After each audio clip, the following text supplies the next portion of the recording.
Thank you for joining us. This is the inaugural episode of our new program with the Religion News Service called Becoming Less Racist, Lighting the Path to Anti-Racism. I'm joined here with Professor Anthea Butler, who, if you don't know her, is brilliant and delightful and amazing and all those good things. And we'll have some time to introduce her in a moment. But before we start anything, Anthea, I just wanted to check in with you. How are you doing? Well, I'm reasonably well considering everything that's going on. I mean, I kind of feel like, as I told somebody, I feel like an Old Testament prophet. I knew this stuff was coming. So, where people have been trying to check in on me, make sure I'm okay, I tell them, when you're always prepared for the worst to happen, nothing bothers you. Would you say this is, I don't know, like more of the same or nothing new, or does something feel different about what's happening right now? Well, it depends on your perspective. If you're a Black person, this is nothing new. I mean, this is America, right? This is, racism 101. It like kills somebody Black and, in a terrible thing that with the policeman kneeling on your neck or shooting you or something. And, the community being in an uproar.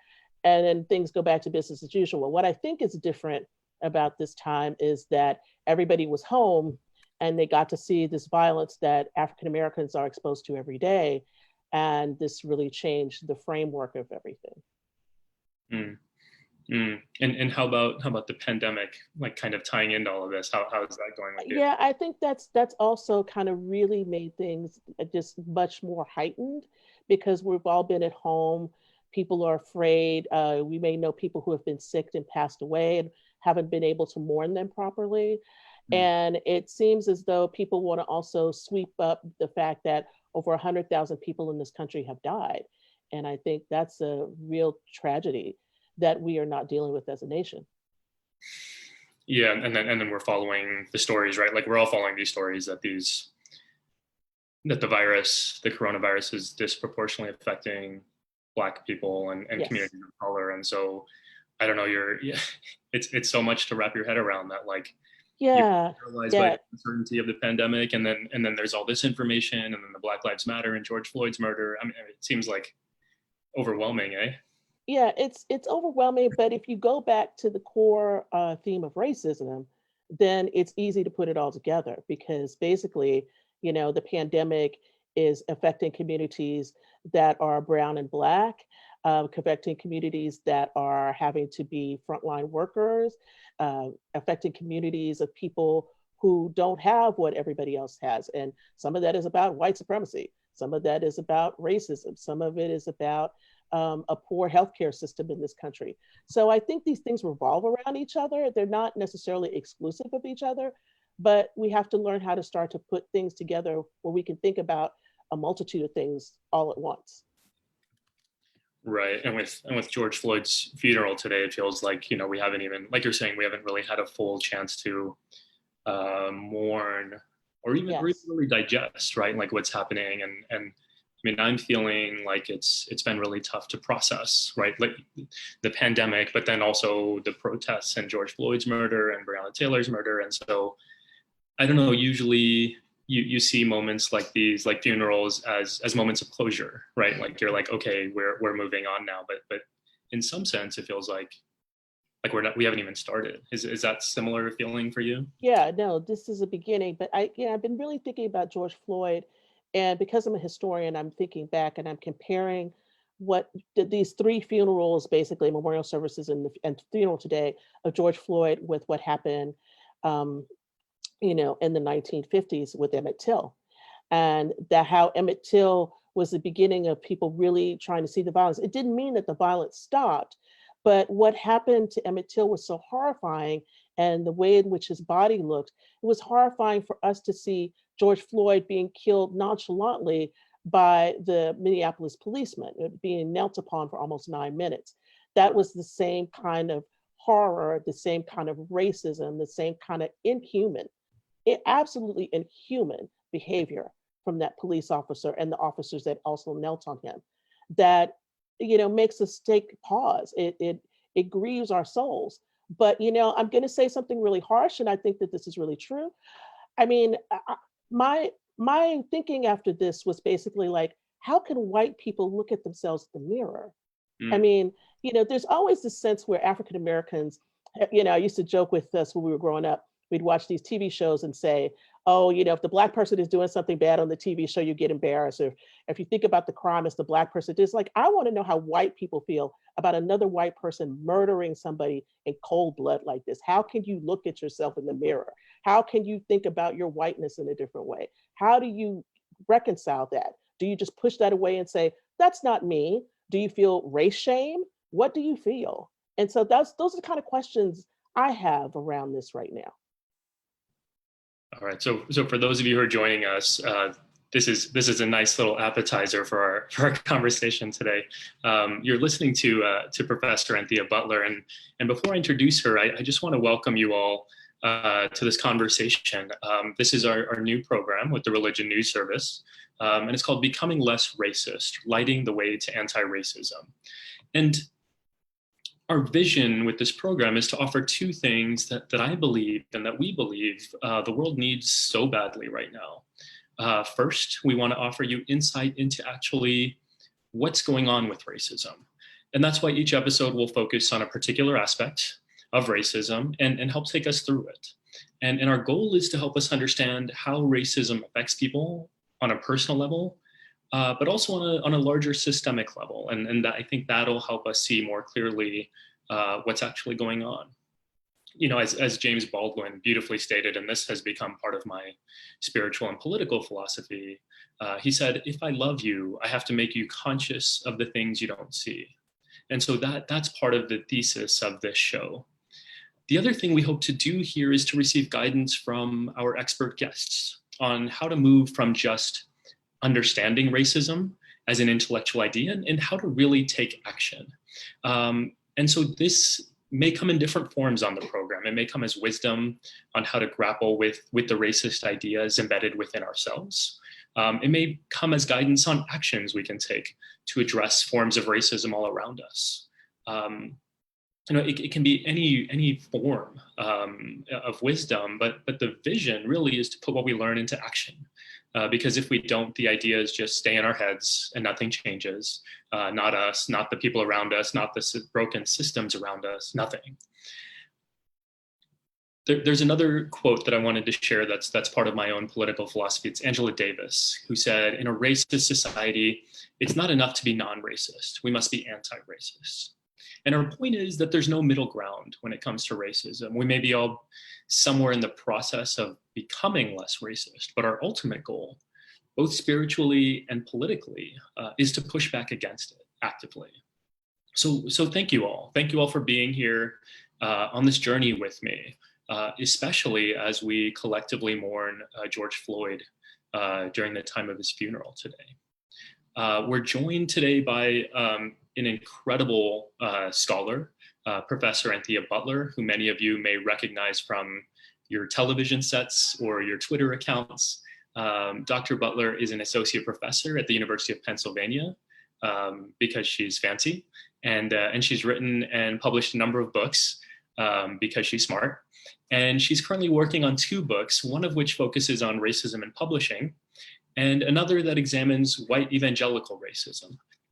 And I thought she'd be a perfect fit for our first guest on the program, as someone who could help us shed light on ideas that may be relatively new to many of us, but have become so central to our cultural conversations that we desperately want to learn more.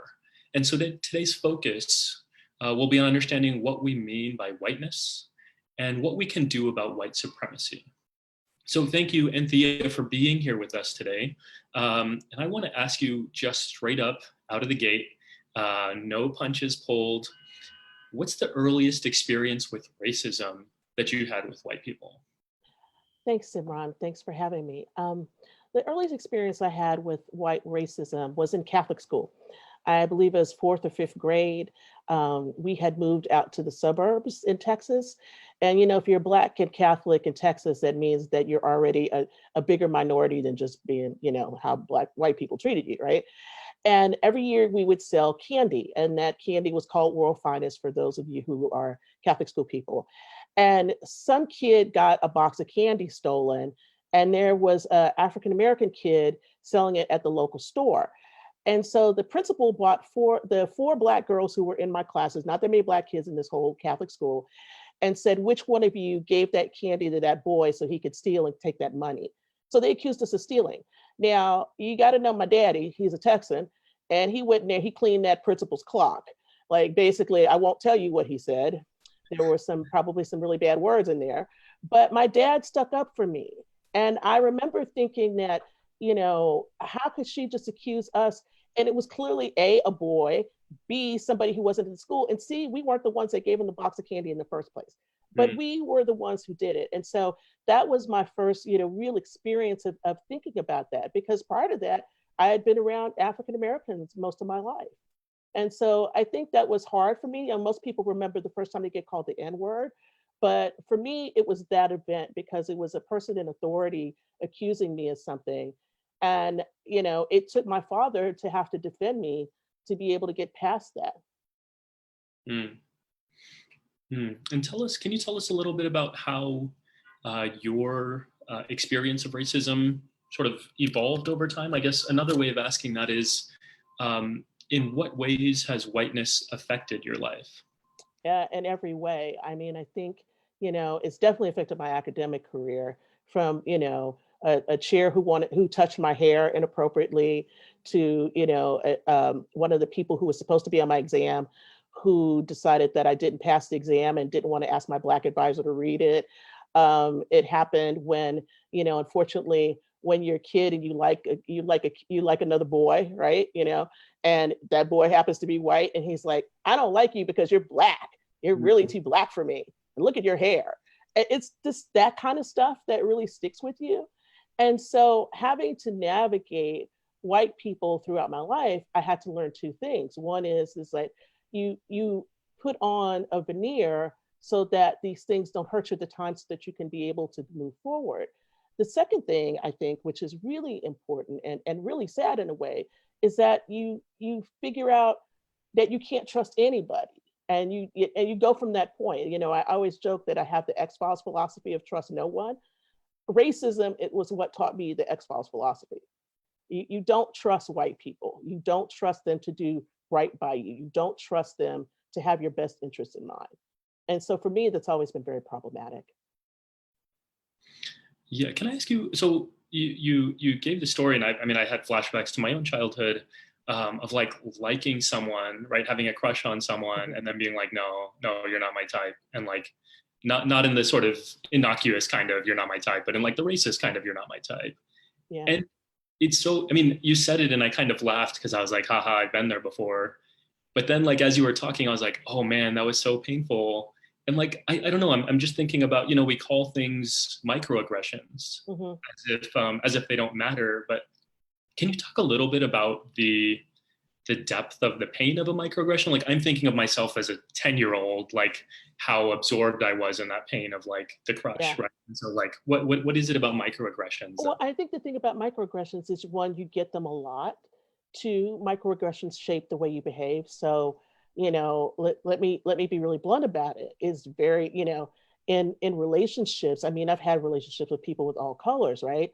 It's been very hard for me to say to some white person, I love you, because I don't trust that. I don't trust them to hold that love. I don't trust them to do anything with it. It makes you behave differently. It shapes how you think about people and think about things. It also makes you, it cuts down your personality. Now, I have a pretty big personality. People know this already, but that big personality came because I'm a fighter. And so the kind of microaggressions that happened to me, I just decided I either have to bulldoze over them, or I'm going to keep them in a certain kind of space. So, I think that for me, microaggressions are the things that wear you down every day and make you do things or say things that you don't want to say, or it makes you withdraw from people, or it also makes you think that I just don't want to be around white people today. I need to go be around somebody else. That's the honest truth. And I mean, I think people need to hear that, because even though that hurts, it's the truth. It's why, that whole thing about why do all the Black kids sit at the same table at lunchtime? They do because they're tired of you. They're tired of you saying things to them that make them crazy. They're tired of the little remarks that you don't understand that's a microaggression. They just want to be in a space where they can be accepted. That's great. Thank you. Thank you for answering that so honestly. And if you're just joining us, this is the very direct, very straightforward Professor Anthea Butler from the University of Pennsylvania. She's an expert on race and religion and Blackness. And so one of the things that I'm really excited for you to shed light for us on is this idea of white supremacy. And whiteness, right? These are buzzwords that we're hearing everywhere now. Like we weren't hearing them in the same way 5 years ago, 10 years ago. And so could you just tell us what is white supremacy and how do we recognize it? Okay, so I want to back up for a minute and talk about race is a construction. So those of you who are not academics, you need to go read up on this, okay? And then I'll suggest a couple of books at the end for you to think about this, all right? So race is a construction. It's not a real thing. One of the best things I've ever read about the construction of racism in the 16th and 17th century is a chapter that was in Cornel West's book, Prophesy Deliverance, on the construction of race. So if you read that, that'll help you think through that. So that's number one. White supremacy is a system that benefits white people. It's a system that is constructed so that white people have the benefit of doing things. Now, when people hear the word white supremacy, they think, well, I'm not in for that. I don't do that. But it comes out in little different ways. If you think that there's somebody who got a job, that got a promotion that didn't look like you, there was a brown or black or, Asian person descent, they would probably say, oh, well, I probably could have done that job better. That's white supremacy, okay? So you can be a white supremacist, right? But get benefit from that system of white supremacy, okay? So there's lots of different ways that people like to cut this. I like to think about it, one, as a system, two, as a construction, three, as a way of being in the world that benefits white people over and against other people. And, there are going to be some people out here who'll say, oh, well, there's affirmative action and everything else. I mean, I'm sorry, go back and look at Bakke and all the rest of these cases. I mean, if you're white, you get benefits in this society. If you're not, you don't get benefits in this society.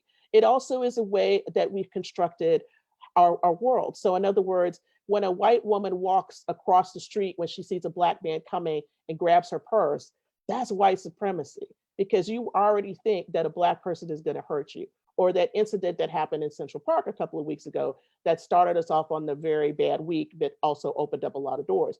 That Miss Amy, as I like to call her, basically messed up everything. The jig was up. She let you know exactly that how white supremacy works. I'm going to call the cops and I'm going to say a big black man is there and they're going to come and rescue me like a damsel in distress. That's white supremacy. Okay, I think there's no other better explanation than what happened in the park. Now, if you put that up against whiteness is a construction. Not everybody gets to be white. So I'm going to say something really quick about this.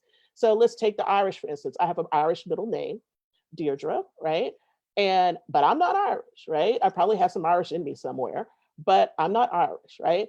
But when Irish came to America, they weren't considered to be white people. That was like a leap. There's a whole book that says this, how the Irish became white. And so they kind of moved up the racial scale and got to be white people. And then now, we have, Irish who don't think of themselves as anything else but white, and we've always been white. So this is the way we have to start to think about race and these race constructions. But white supremacy is the system and the way in which white people gain benefits in this country or wherever they might be around the world.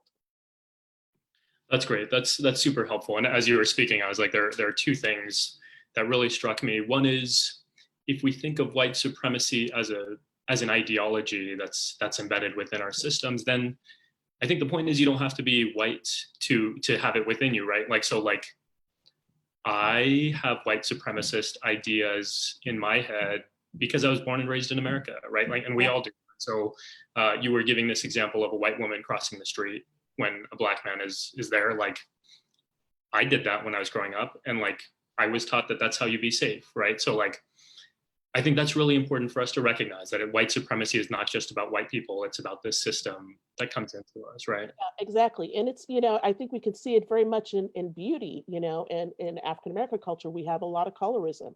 Latinos have colorism. The whiter you are, the better looking you appear to be. It's why why women bleach. It's why people want straight hair. It's why, all of these things, how we construct beauty is definitely, you can see white supremacy all through that, no matter what race you are.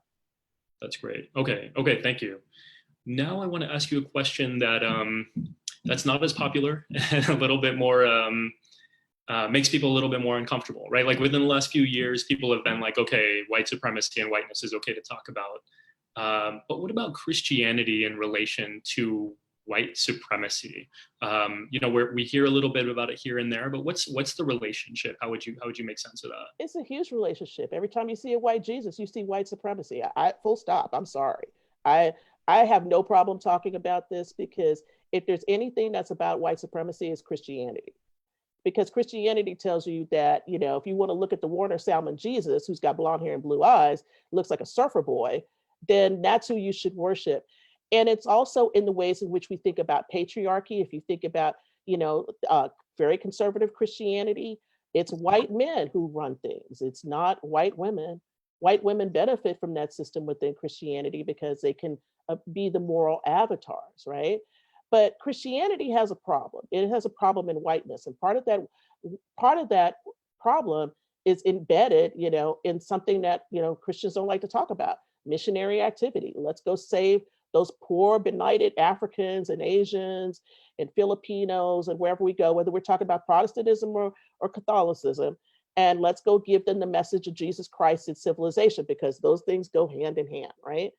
But the problem is that when people start to think about Christianity outside of a box of whiteness, that's when people get really nervous and start to wonder, well, is that really Christianity? Was Jim Cone really right to talk about a Black theology and Black power?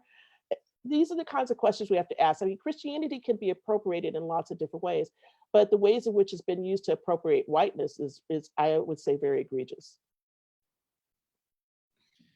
Okay, so help us make sense of one of the things you talked about is missionizing, right, and, Mhm. and evangelizing, and that's what your new book is about.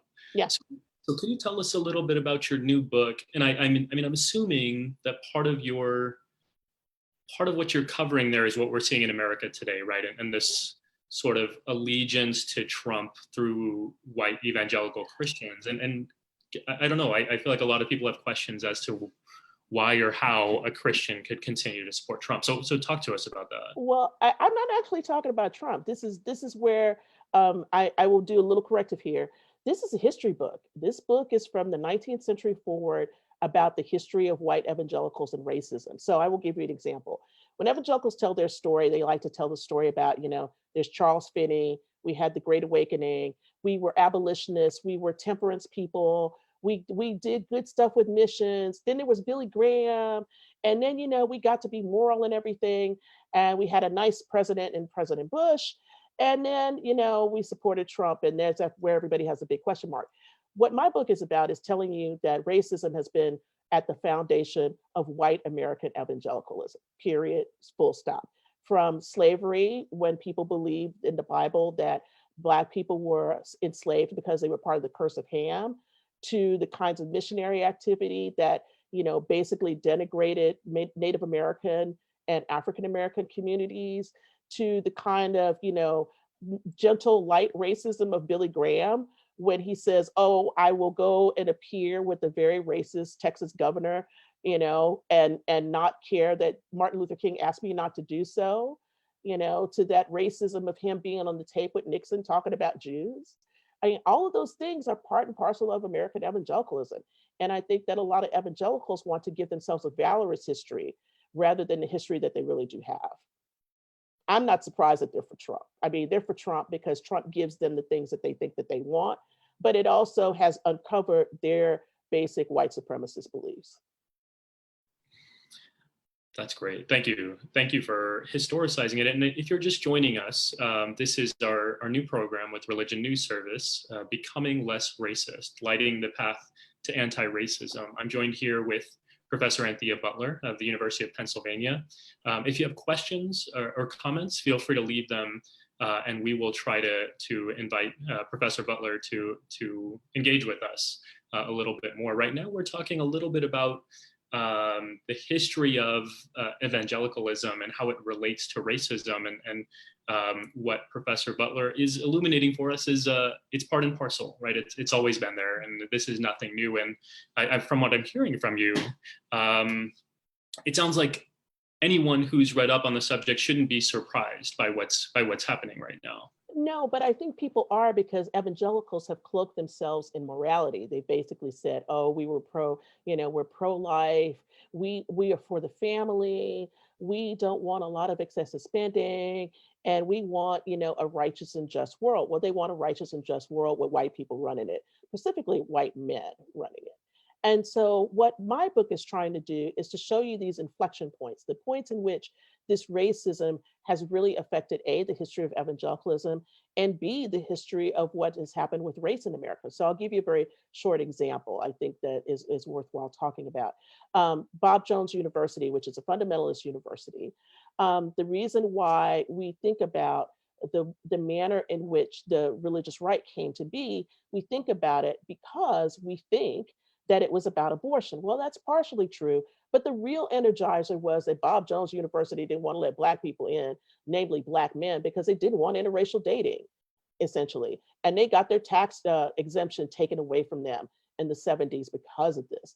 And so that was where lots of evangelical Christian schools, who were all white in the South, decided that what we call segregationist schools, decided that they needed to start to advocate because they wanted to keep segregation going. It's the same reason why you see this charter school thing comes up. This is about segregation. Let's go put all these Black kids over here. Let's keep these white Christian schools for our kids and nobody else, right? So there's all these different ways in which, racism has affected American evangelicalism. I think about Billy Graham, who is, a singular figure in American religion, but he was the exemplar of whiteness throughout the world in the 50s and the 60s and the 70s, and I think he came to a point where he was embarrassed about that. But when you think about his son, Franklin Graham, who was basically a birther from day one, talking about Obama, you have to start to think about what are the things that evangelicals say that don't line up with what they claim they believe. And how do we parse that out? And I think for evangelicals, especially evangelical historians, it's very difficult for them to see that racism. Every time I pick up a book about American evangelicalism, it's nothing but white guys. Maybe there's one or two Black people in it, might be a woman, but it's all white men defining what evangelicalism is. And they want to define it either theologically, they barely want to talk about culture, but they always ignore race. I have that big book on American evangelicalism that the woman who won the Pulitzer Prize for. And I went back in it to look to see how much it was about race in there because I'd read it and kind of cursory reading. And I was just stunned to see it was all about white people. There was nothing about Black evangelicals, which has a history, nothing. So evangelical means white in this country. And I think that we need to really start to grapple with that and throw out all of these theological, quadrilateral Bevington crap that everybody wants to hold on to, and just say evangelicalism is about white people and white people trying to either resist people of color coming in or making people of color come in and be like them. They want people of color who are culturally white. Yeah, this is fascinating. I think fascinating for a number of reasons, right? Part of what's fascinating to me is how the weaponization is so similar to how we see it in other aspects of our lives, right? It's the same story. It's just a different particular community and a different language, right? At least in terms of how we're talking about whiteness and white supremacy. Yeah, exactly. And and people should understand something here. I went to an evangelical seminary. I went to Fuller. Okay. So understand that I'm not speaking out of turn. I'm speaking from experience. I was the first person to ever teach in a summer session, a history of American evangelicalism. They never taught the class before. Why? Because they didn't have to. They just felt like everybody knew what an evangelical was. So yeah, it gets weaponized. It's very much weaponized. And I think, evangelicals, unfortunately today, especially in America, can't look at themselves outside of the political realm because they have embedded themselves so deeply within the Republican Party. Even the ones who don't want to be there, it's hard for them to differentiate themselves from these other evangelicals who've decided to go a political route and use their beliefs and their whiteness to get the things that they want from the government. That's great. Yeah. Well, let me ask you, what about, we have a question from Debbie Caldwell of the Religion News Service. What would you say about mainline Protestants? How does their tradition fit into America's racist past and its present as well? Yeah, well, I mean, I think for the main line, there's racism there too. I mean, we can think about how long it took to get, the first Black Episcopal bishop. We can think about the ways in which, the Baptists split, Southern Baptists versus American Baptists, over the issue of slavery. We can think about Presbyterians who had that same kind of split.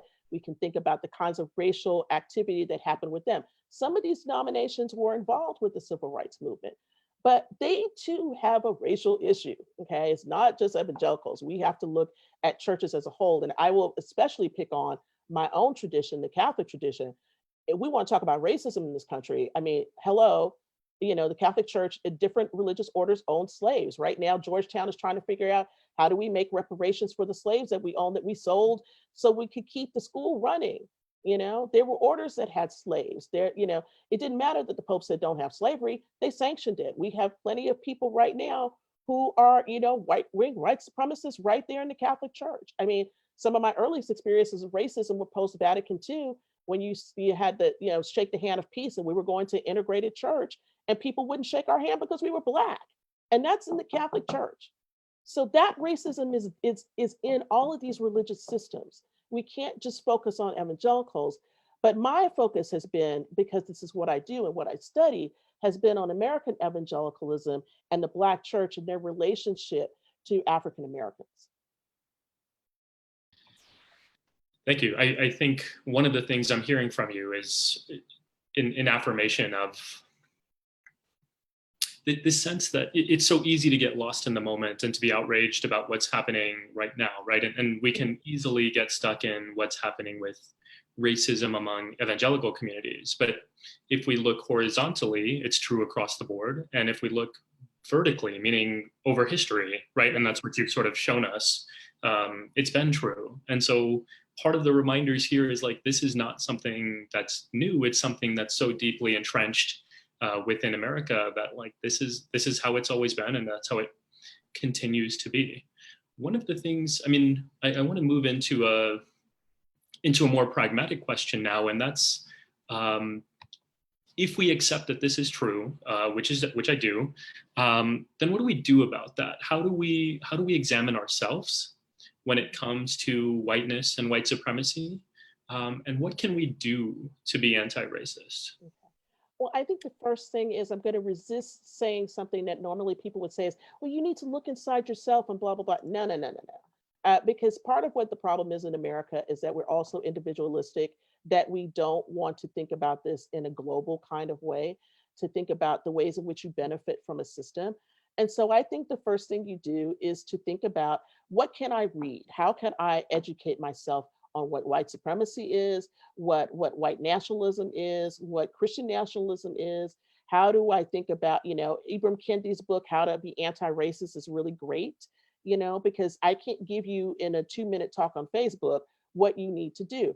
But, I can give you one thing to say: if you're white watching this right now, quit calling your Black friend to figure out whether they still like you or not. Okay. Because that's all I've been getting this week. And like, I still like you, just stop. All right. Really stop. Because basically what you're doing is trying to write your experience of, I feel uncomfortable because of all these things that are happening. Take a step back and say, how do I think that I should behave in this manner? Can I support something that's anti-racist? Can I give some money for a bail fund? Can I give money to this work? Can I spend some money on some books to read? Is there somebody safe that I can have a conversation with about this? Where are the areas in my life that I have benefited from white supremacy?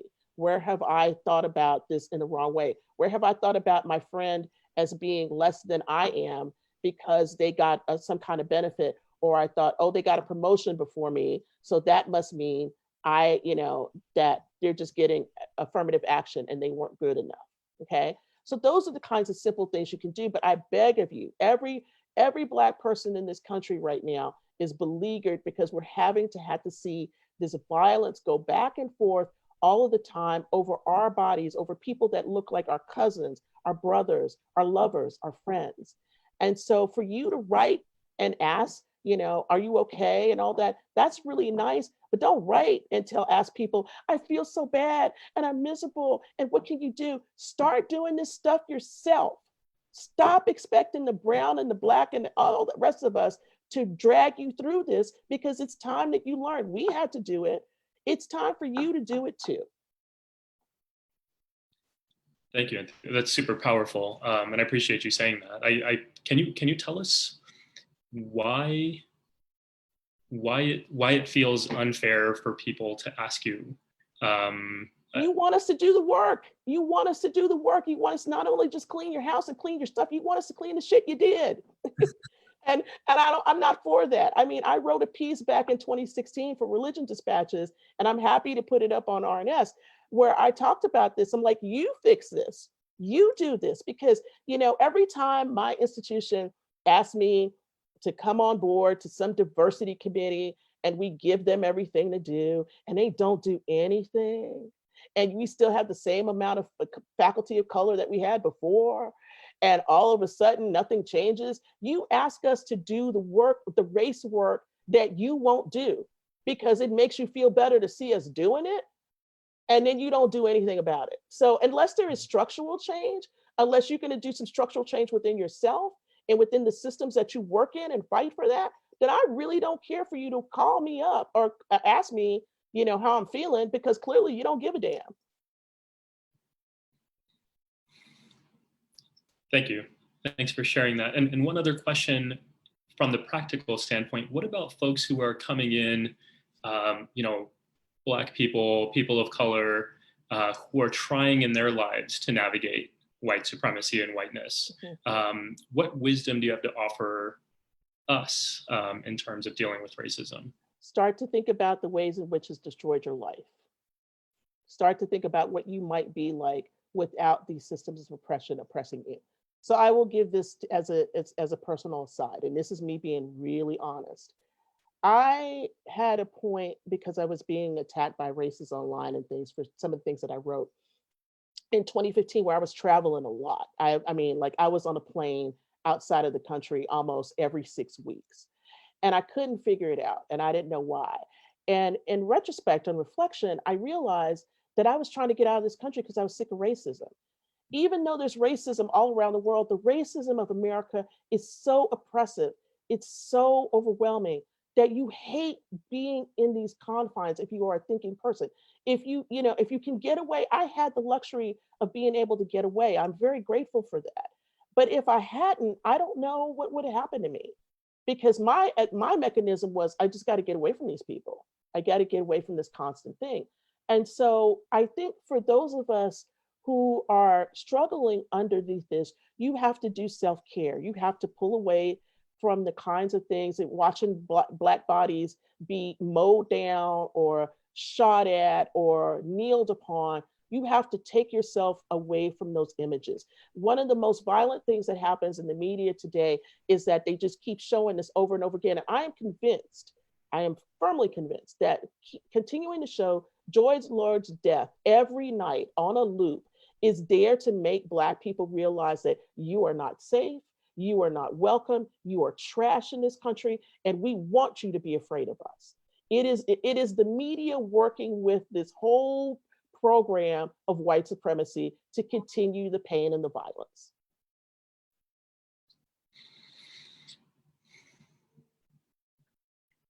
So if you're joining us, this is our new program with Religion News Service called Becoming Less Racist, and we're here with Professor Anthea Butler.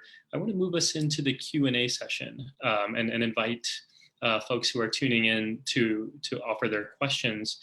I want to start with a question from Dave, who asks if you could comment on why it is so hard for white American Christians to think of racism in terms of systems rather than interpersonal relationships. Well, it's easy for them to think about it in interpersonal relationships, because basically all they think about is the individual. Sin is individual. They don't know how to think about corporate sin. They don't know how to think about structural racism. Everything is, well, I'm nice to a Black person, so I'm not sinning. I'm okay. When the matter of fact is, it doesn't matter about the individual thing. It's about what happens corporately.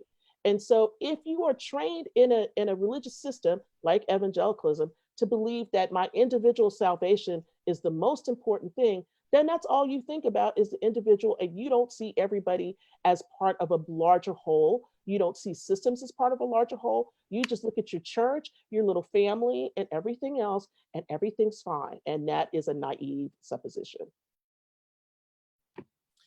That's great. And if I could follow up on that, Anthea, what about this sort of desire to keep clean one's religious system? So is there within the psychology of a religious practitioner, you may say this is messed up about my tradition, but you don't actually know. Like I know the inside, I know the people, they're not racist. Is that part of the That's my answer. Oh, again, naivete. I am a religious studies scholar through and through. I'm going to tell you, you got racist people sitting by you every day. I went to evangelical churches. I know. I mean, I have experienced that racism in predominantly white mega churches, and it's there. And if you don't want to see it, then you don't want to see it. And I can't make you see it, but it's there. And you have to figure that out. I cannot change what religious practitioners think about their own little church or their school or anything else. I mean, I'm sorry, if you're sitting in a whole white church right now and you don't have anything but 2 or 3 Black people there, you're probably kind of racist. Okay. And if you do have more than 2 or 3 Black people there, what are they doing? How are they participating? What do you ask them to do in the congregation? If they're just singing, you're probably racist, because you just think we can sing and you don't think we can preach or do anything else. Start asking yourself those questions. Let me flip that question, Dave's question, and ask you in a different way. And let me just ask you as if I am a person who's trying to figure it out for myself. Hey, Anthea, I am a well-intentioned person. I don't ever say anything racist to my friends, and I have Black friends. Is it possible that I'm still Please racist? don't use, yeah, because you just said the racist thing of all. I have Black friends. They should just be your friends. Why you got to call them Black? I have Black friends. The moment somebody says that to me, I always know, I'm like, oh yeah, you racist. I mean, it's like that dog. It's like, that's the racist dog, right? Yeah, that's the tell, right? If you start, or you tell me the story, like, I dated a Black girl once. You can date somebody out of your race and still be racist. Hmm. This is where we fall into these fallacy moments. Race is not a prop. It's not about this thing that you can just prop up and say, I have a Black friend. I would rather my white friend say, I have a friend named Anthea, who, I love and I care about. And, we do things together and we hang out and, we're really good for each other and blah, blah, blah. I mean, if that's the first thing you think about me, then, you Hmm. know, I mean, Well, I present as an African American woman. I'm proud of my heritage. I know who I am. But if the first thing you're going to tell me when you meet me is this, then yeah, that's a problem. right. Yeah. But talk to me a little bit about this idea of intention, right? Like we Mhm. say I'm a well-intentioned person. Yeah, I have no racism in my you heart. can be well intentioned to be racist. I mean, I think this is where I want to challenge you and say, this is not about feelings. Hmm. This is about the facts. I mean, well intentioned doesn't mean crap to me. I mean, well intentioned could get me killed. This is where I think we have to push back in America and start thinking about, people like, well, I'm nice to Black people. I just, no, what are you doing about the system? What are you doing to, take down this structure that's killing people? When we say Black Lives Matter, and we're trying to think about what the police is doing and to think about excessive police force and excessive violence, to think about, the kinds of, verbal violence that we receive every day on Twitter from the man who's supposed to be leading this country. I've done more for Black people than anybody else. For real, dude. Like, stop lying. We know you haven't. It's okay. You don't even have to put up that show. We don't care. We know what your record has been. You know, so it's that well-intentioned thing, or I'm gonna make you feel good. No, this is what I tell my students all the time. Stop the feeling crap and start really looking at what you're doing. Hmm. Yeah, it reminds me of the Angela Davis quote we started with. In a racist society, it's not enough to be non-racist. Yeah, yeah. It's not enough to just be a nice racist. Mm-hmm, mm-hmm. Okay, so we have a question from Claire, and she asks if you can talk about the history of the weaponization of race in evangelical moral campaigns such as abortion? Yeah, well, this is one of these big ones that I actually have an article about, that was in a volume in 2015, and I can put that up on Twitter after we get done. One of the things that they've done is that, in the abortion campaigns is basically say, well, Black people, we're trying to have been aborting babies, and don't you want to live? And this Mafa 21 campaign that happened a few years ago, this actually starts back way back in the 20s and 30s, and I'm forgetting her name right now. I just can't remember the mother who does all the you know, why can't I think about this off the top of my head? Because it's kind of a switch about birth control. But the thing is that I think these campaigns are about trying to get Black people into the fold to prove the non-racist, right? So it's not just about abortion, because it's a two-sided thing. On the one side, they're going to say there's all these Black unwed mothers, when we know that these numbers have gone down tremendously. And then the other side is, but they're killing babies, right? So this is not about Black people. It's about really trying to use moral arguments to put forth what they want to put forth. And I think you have to look past what they're saying to say how this benefits them. Can they fundraise off of this? Yes. Can they get spokespeople to help them fundraise? Yes. You need to look at what's going on underneath, because all of these racialized abortion campaigns are about fundraising and continuing to promote whiteness.